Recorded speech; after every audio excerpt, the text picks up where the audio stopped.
Tennessee at Alabama, third Saturday in October. On the actual third Saturday in October, Saturday night, 7:30 Eastern, 6:30 local kick on ABC. You know, there was a period of time where the SEC schedule got jacked up and this thing was being played second Saturday, fourth Saturday. Nope, third Saturday in October.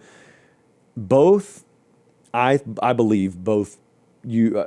I am of the opinion both of these teams should wear their home uniform for this game. Okay, and I can't do anything about that right now. Maybe one day I'm commissioner and I can just order this. I don't really believe in the power of the pen.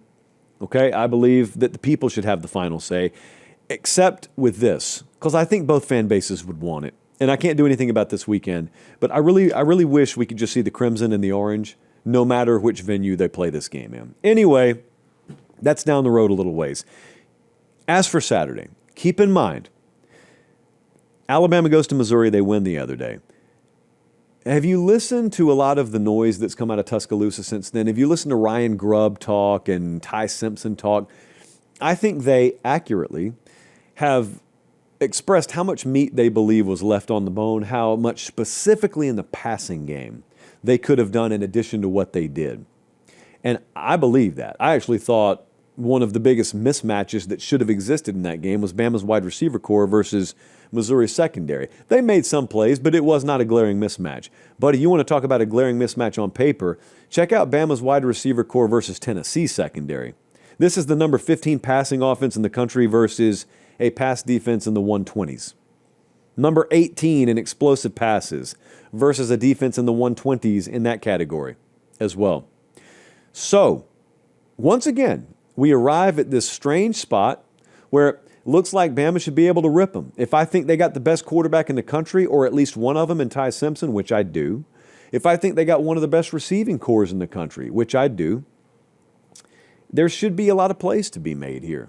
But again, this is not a football field in my hands. This is just a piece of paper. So what does Tennessee do to win this game? Because that makes it sound really lopsided. It makes it sound really one-sided. Bama's about to roll. Well, how Tennessee wins this game to me is instead of getting caught up in the storm, you have to kind of create the storm yourself. You lead the SEC in sacks. Do you not? Do you not? Yes, you do. Stats and Info already confirmed. I think also there is a world where, Alabama's been very good at not turning the ball over so far this year. And there's a world where you get these stats that are out there in your face and you think, oh, stats are static. So what is now always will be. But if you've watched college football for any length of time, anytime there's an upset, period, much less one of these big rivalry game upsets, the nature of those outcomes is that you ripped up the stat sheet that Saturday. Something happened in that game that flies in the face of statistical wisdom. That could be one of Tennessee's edges this Saturday. You lead the SEC in sacks. Alabama's offensive line, especially on the right side, has been vulnerable as of late. I think that you may see continued rotation over there at that right tackle spot until they eventually, well, maybe they don't arrive at a conclusion, but I think eventually they will.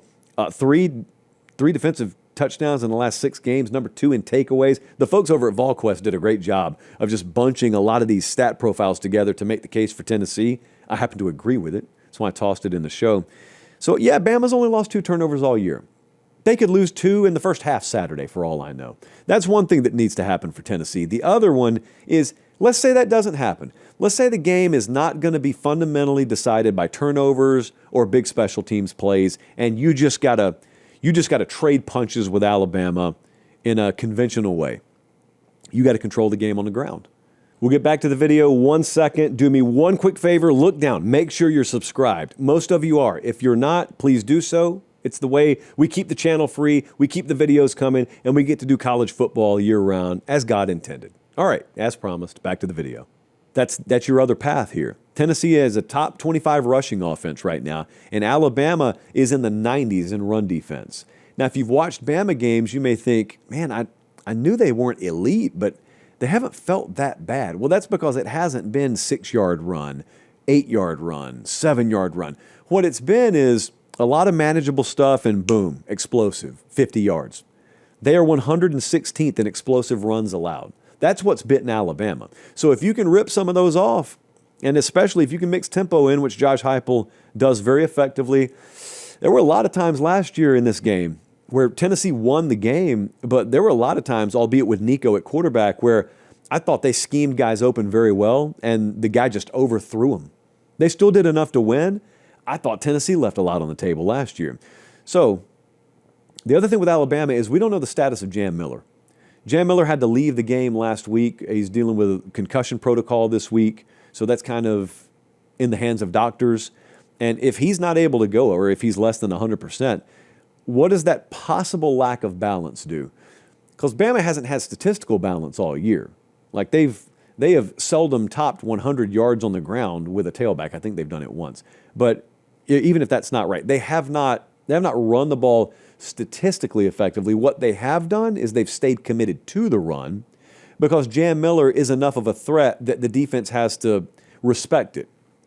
If he doesn't play Saturday, then you think about how opportunistic Tennessee defensively looks at that and just thinks to themselves, we think we can defend the run maybe with a lighter box than we normally would have to commit to it if Jam Miller was playing. And even though we know they're going to be stubborn, Alabama will be stubborn, Ryan Grubb will run the ball. He knows he has to make sure his deep shots are open and his passing game's open.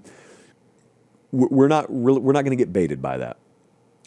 That kind of could happen in this game. If you don't possess the balance in terms of making the defense respect the run, that's real balance. If you don't possess that, that's another way Tennessee could tilt the game. I made a big case for Tennessee here because Alabama's a big favorite. So let's take a look at what the model thinks. FanDuel's got Bama minus 8.5. The model is right in line with that. We've got Alabama minus 8. Here's the problem. There is, I think, going to be a dam-breaking spot in the second half of this game where it really goes against Tennessee.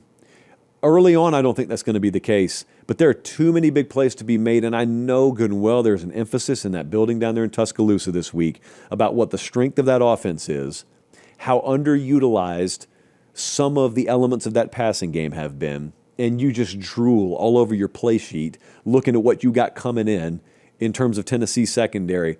And, that was a 27-point effort last week that I thought could have been closer to 40.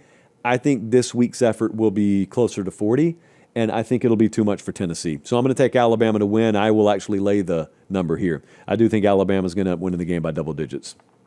They're watching us in Northport, Alabama. They're watching us in Tampa, Florida. They're watching us in Bogota, Colombia. We appreciate it. Let's continue. I almost did the copy-paste thing again in the live chat. We can't do that. We cannot say disembowel twice on one show. That's one time's okay. Like one time's a warning. But the disembowelment quota on this show has been and always will be once per show. So over under 1.5, we want the under to hit.